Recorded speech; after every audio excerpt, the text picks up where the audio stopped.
107.7 Energy FM Kalibo. Talagang formatic sa programa nga.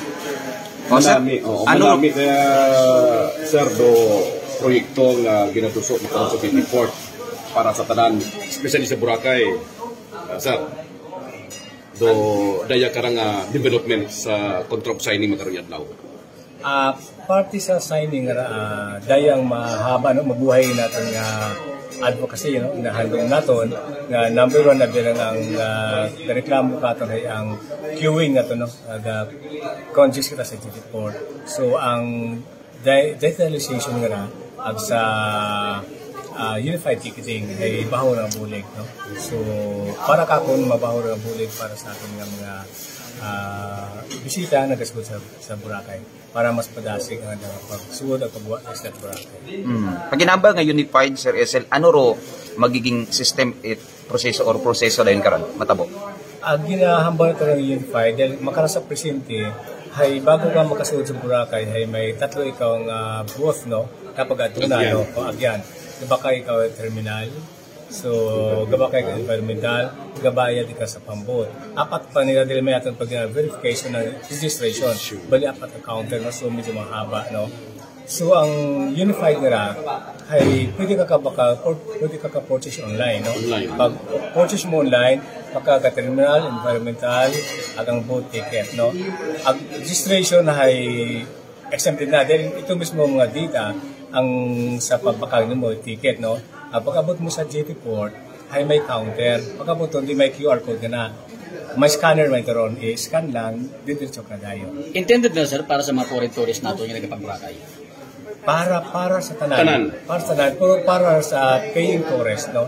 Dila na yung mga aklano ng mga workers, exempted sa terminal, ang environmental fee, ay iba matagihan na, no? Knowledge na mag-agiya ka na. Ang importante ka na nagabayad kung gabaka terminal, ang baka environmental.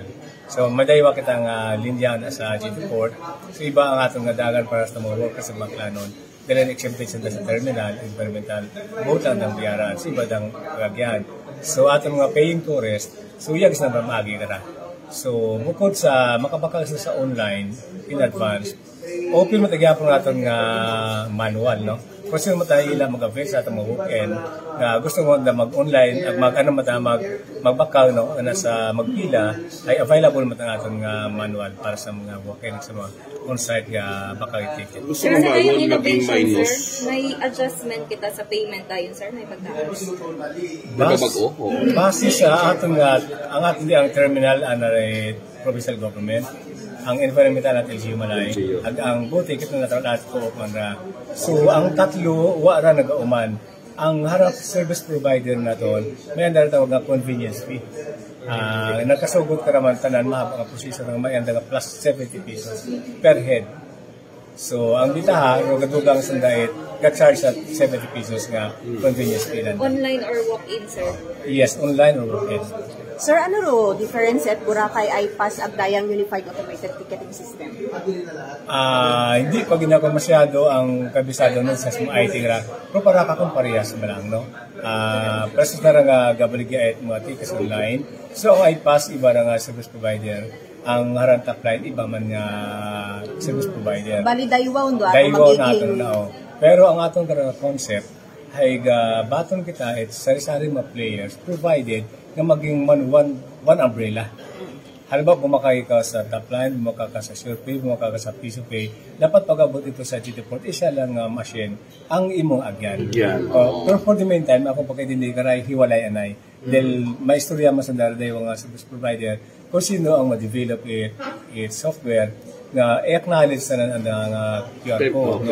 So for the meantime, hay-daywa ang alit. Halimbawa, bumakay ka sa top line nga top line. So, may lane man naman kayo ng top line. Ito man mo i-scan ang iyong mga ESO. Kung nag-avail man ka-servisyo Piso Pay, available na makikita ang mga round. Ito ka ato kandang linya man, ito mo scan. Kung gusto mo walk-in, sa aton nga manual ato kita man naman aton kita karon nag-manage aton nga walk-in. So nakadepende sa turista naton kung dahil nga hindi nato nga magduwaon ang manual. Dahil sa 70 pesos nga ang service fee no o convenience fee ay atong may mangod nga mga neighboring hambanda nga di bali mapila kita kami mabayad importante malibre kami sa 70 pesos. Sir, so far, sir, kamusta ron turnout sa nag-exist makaroon sa ato nga GT port nga iPass nga? Manami ang turnout pero sa Metro na Sulit no airport Pino manabang ang percentage ang okay no hindi ko magtawag sa percentage kung magkarabi ang average sa itong tourist na nagasunod sa Boracay ka 6,000 daily kita. Pero base sa existing nga nag-end out abin ay kapangutahan na ako pero may house ka 600 lang sa year. So 600 sa na. Gaba na nakapacture na ang mga foreign pero ang iyabi sa atin ng mga domestic natin mga tourists, mga locals ay para ganda, di ba, magpila kami. Kasi mga puho pa mga ng pamilya 700 agero sa 70 pesos pero so mapila lang kami. So yun, manaba-naba pag ang nag-avail it parang online pagbaligay at mga tickets. Importante wa magtaas imo the same magkakunubayran naton. Dahil kung dumugang kita sa 3 araw ka payments kapi pa sa terminal environmental ay mahabang proseso ron. Ang terminal, bago ko na ma-interest, dapat amend natin na itong revenue ko. May ordinance lang. The same with the environmental. Kasi basta-basta mag-support ron, mag-interest, kung mo na ito ordinance. May legal na basis. So, ang amend yung mga ordinance ay bukot madali ron. Ang matuod pa, ay last year lang kita nag-interest natin ng mga payments.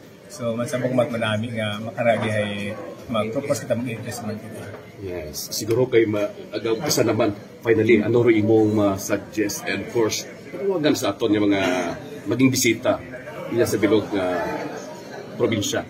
Yes, thank you very much. Sa tanan no, gusto magata sa Boracay, so doon ang worry iba ay mahal ko na ang pagsunod sa Boracay no ay ngani nga una matagya ko na available ka pigit natin mga neighboring provinces natin.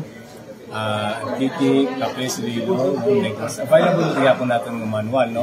Nga, additional nga convenience fee, no?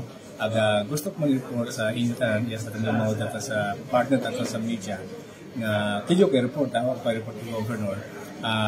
Compare 23-24 na ba atong tourist arrival. Pero sa harang first month atong January 25, compare last year makarang January, nag-increase na 27,000 in 1 month tourist arrival. At ako very positive ako man na February na ito mas surpass man natin ang last year na February. So January pa lang ay 27,000 ang increase. So may tendency attainable positive na this 2025 mataas man itong tourist arrival compare last year. Thank you very much. Thank you very much. Thank you, sir.